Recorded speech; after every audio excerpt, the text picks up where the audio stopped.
My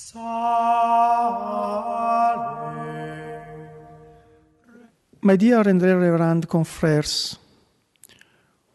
with the liturgical feast of our glorious confrere Saint Anthony, my brief stay in the United States of America ends, and for Father Ignatius, Maria Manfredonia, begin a new mandate as a superior of the delegation and the Father Guardian of his Marian Friary of Griswold. In the thanksgiving of the Holy Mass, I would like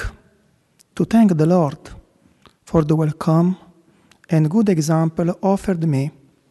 the Eucharist celebrated and adored with you, the rosaries recited together,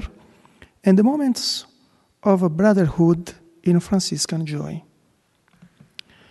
Travel is always an opportunity to get to know new and beautiful aspects of our large religious family in the world, united by the love of our common Mother, the Immaculate, but also by filial love and respect for the superiors, the founders, and particularly the man who we rightly recognize as the common Father. Our religious institute looks with interest to the United States, which is very promising for the spread of the Marian Franciscan charism,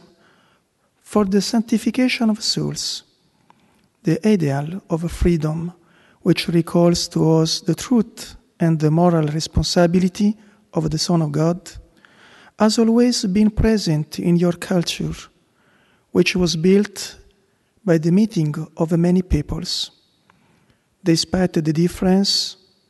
the search for reasons to unite rather than divide built the young nation of the United States of America and made it prosperous. The Minister General with his council recognized the efforts and sacrifices that each of you makes every day for the greatest possible glory of God, renewing and living the vow of a total consecration to the Immaculate. Father Stefano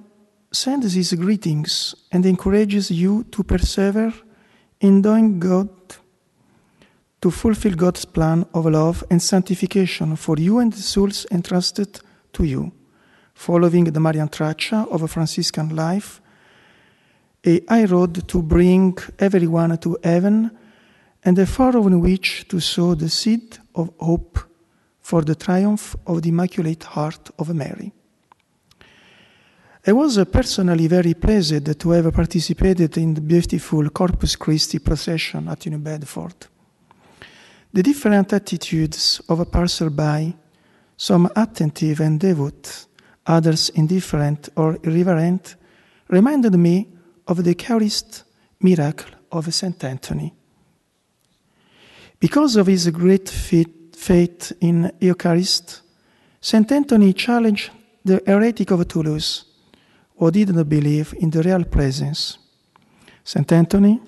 was aware that his faith was not just something personal, but something that must be shared, defended, and borne witness to. He won the challenge when a mule who had not eaten for 3 days preferred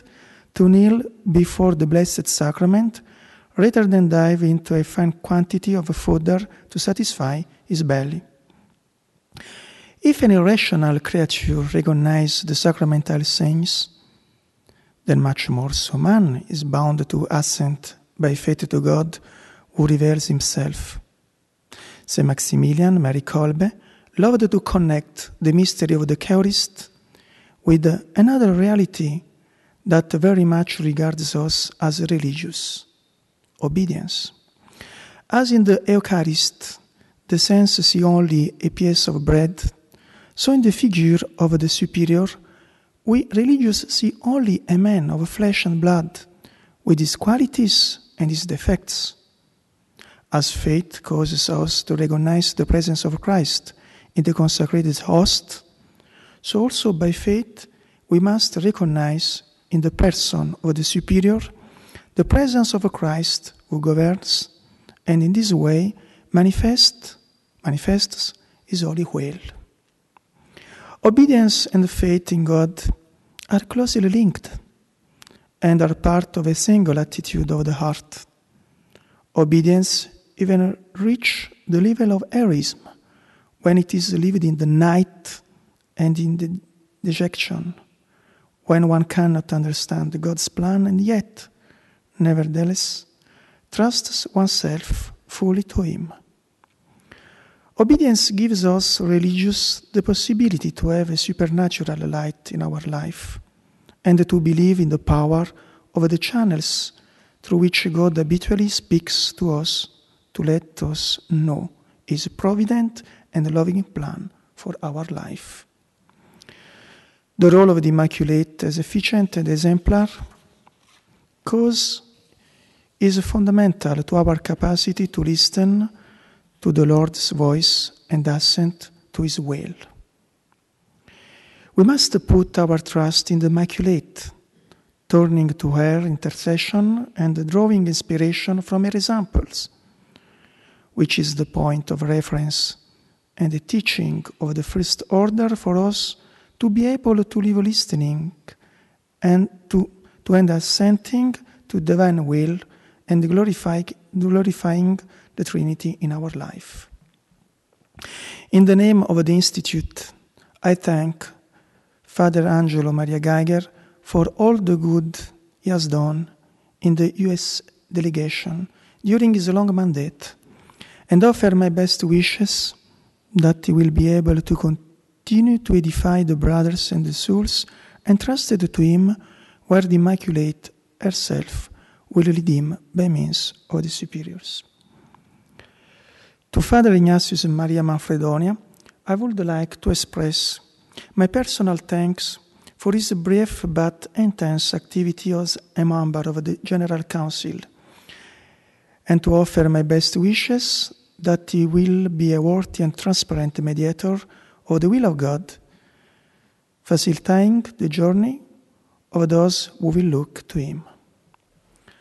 Of all of you, I ask a prayer for me, also for my English, and for the Institute, together with a prayer to the faithful collaborators and docile subjects of the new superior here at Griswold. My wish for you and for myself is that we always have the vision of Father Kolbe,